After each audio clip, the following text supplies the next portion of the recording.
Доброго дня. Це бібліотека обласна. Ви вам телефонували і ми вам принесли книжечку. Да, дякую. В гості до Дмитра Костянтиновича завітала бібліотекар. З собою принесла 4 книги. Одну пенсіонер попередньо замовив по телефону, інші працівниця книгозбірні підібрала сама. Всі на історичну тематику. Це та сама тема, яка... Оце брати Гром, я поки що зараз... Чи ви можете залишити? Я залишаю вам обов'язково. Добре, тому що я люблю це історичні, особливо ці по нашому краю. Дмитро Костянтинович, інвалід 2-ї групи, розповідає, самостійно до бібліотеки добратися не може, тим паче у такий мороз. А чоловік ще той читач, в самого вдома десятки книг. Коли ж побачив по телевізору оголошення про таку послугу від книгозбірні, зволікати не став. Це я це канал Рівня 1, так?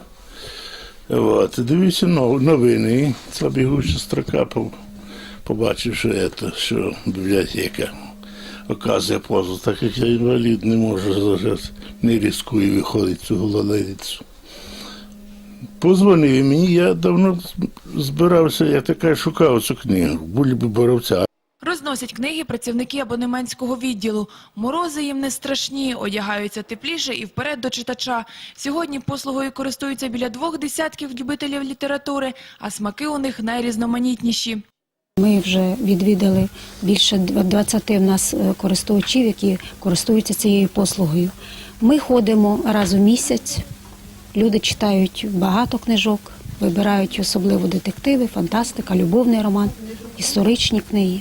Послуга книгоношення абсолютно безкоштовна, проте скористатися нею можуть не всі.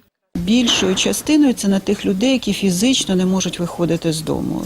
Чи це люди старші, чи вони, може, і середнього віку, але якщо вони не рухаються по місту, то їм треба допомогти, дати їм книгу. Але, як вам сказати, є інваліди і молоді зовсім, і можуть також цим скористатися, якщо немає людей, які би їх обслуговували. Користуватися послугою можна не тільки в період морозів. Книгоношення діє на постійній основі. Анна Махно, Юрій Кобів. Новини Рівного.